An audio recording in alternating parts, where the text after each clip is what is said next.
What is going on, Goombas? My name is Michael James. I'm a published author and self-employed writing coach, and today we're going to be talking about actions that are overused in storytelling, and if you use any of these actions in your writing, then you may want to cut some of them. So, without any further ado, grab yourself a coffee, get yourself a writing sweater, and let's get right into it. So we're going to be going over 3 different groups where you'll often see these different character actions. The first group is going to have to do with actions that we see during dialogue scenes too frequently. And then we're going to talk about actions that you may be seeing in either thinking scenes or sometimes dialogue scenes, or just kind of scenes where the main character is trying to figure something out often. And then we're also going to be talking about actions that are seen in literally action scenes. So scenes that have a lot of physical altercations taking place and things happening throughout the movement of the story. And I also want to quickly add that before we dive in, just know that this isn't to say that you can't use these in your story. Obviously, you can use some of these actions. There's nothing wrong with them. But the point of this video is to bring them to your attention because they are often overused. Sometimes, even in my own writing, I see myself use these words 5, 6, 7 times in one chapter. So it becomes very repetitive. It causes a rhythm that we don't want. And it kind of takes away that creativity that your words can actually have and kind of blands down the story. So let's get right into them. So this first section, like I said, is actions that you'll see a lot in dialogue scenes, and these are actions that specifically have to do with facial expressions.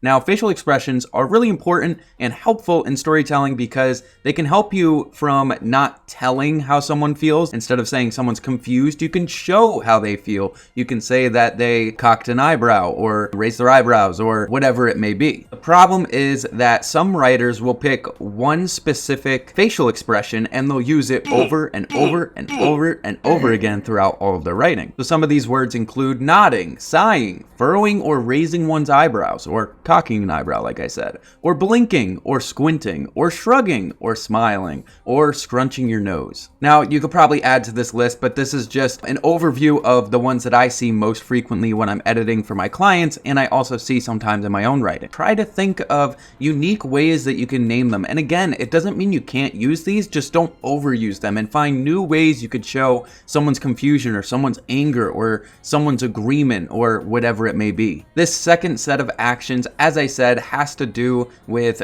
scenes where the character is trying to think or figure something out usually, and these are kind of the type of actions that you see that have to do with somebody's nerves. It'll either show someone is nervous or they're anxious about something or they're worrying about something or trying to think about something, whatever it may be. Words like pacing and fidgeting and biting one's lip, biting one's nose, running their hand through their hair, rubbing or crossing their arm, or something to do with their breathing like inhaling, exhaling, breathing. These are just a few examples, but these are words that are often overused when it comes to writing the actions that come between the thoughts or the things they're trying to figure out. And then lastly, actions you will see during physical altercations or different types of scenes where you see a lot of movement are things like sweat dripping and heart beating and running or walking and sitting and standing. These are all different words that they don't really get enough emotion across. They're not very unique because they can be used so much. So now that we have a list and a general idea of some of these words, I want you to think about your own writing or even read through a few of your chapters and try to see if you find any repetition in words. Are you talking about the heart a lot? Are you saying someone's heart is leaping into their throat all the time? Are you saying someone bites their fingers all the time? And obviously, if someone has some kind of tic or some kind of action that they're always doing because that's the way they deal with a situation, then it might fit that character, but don't have all the characters always nodding all the time or raising their eyebrows at each other. It's not unique enough. You want to consider, how can I give more unique actions to certain characters so that it fits their character more, it gives us more of a visual, and it just helps us really dive into your story instead of using these bland words over and over and over again. And something I teach to my writers is one of the reasons you want to avoid overusing words like this or cut them or change them is because of the 3 C's of writing, which are clarity, consistency, and conciseness. So if we think of the 3 C's when it comes to these overused actions, clarity, it's not very very clear if you're just saying someone's running or walking all the time. Sometimes we don't need to be more specific than that, but you can be more specific and give us a better visual of what's going on, or a more exact, definite word that gives us more meaning to the scene. When it comes to consistency, you almost want to be consistently inconsistent when it comes to actions, so we don't always read the same action being done by different characters. And this will overall help with the flow of your writing, so the flow itself feels consistent even though the words are unique. And then conciseness. Some of these actions add very little to a scene, so having an action tag like "he nodded" right after he said something doesn't really add much depth to the scene, so you don't really need that. Or saying someone shook their head or someone raised their eyebrows, if you say that right before they ask a question or they state something, it may not be necessary, so you could be more concise and cut those actions out. I know this is a short video, but that's basically all I wanted to go over. I just wanted to talk about cutting actions in your writing and trying to consider different actions that you can use. And if you need help with finding more actions that you can add to your scenes, I would really recommend checking out the emotional, what is it called? Hold on. Emotion thesaurus, or the emotional thesaurus.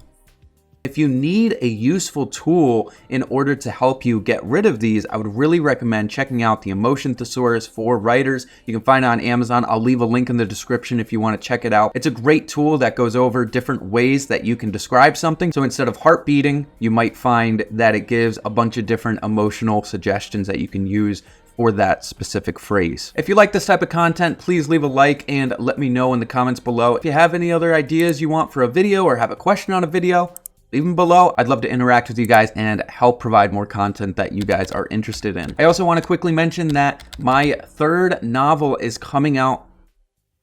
I also want to mention I have a novel coming out this spring, You've Got the Wrong Guy, and I am so excited to release it. I will put a summary of the story on the screen. Follow me on my socials if you want to know more. I will be selling limited signed copies of this book, so make sure you're following me on my socials if you want to get a copy that's signed. I also will be sending exclusive bookmarks with those signed copies. Definitely follow me on Threads and on Instagram and my other socials so that you can stay up to date when that book is available. Thanks for watching, and I'll see you guys in the next one.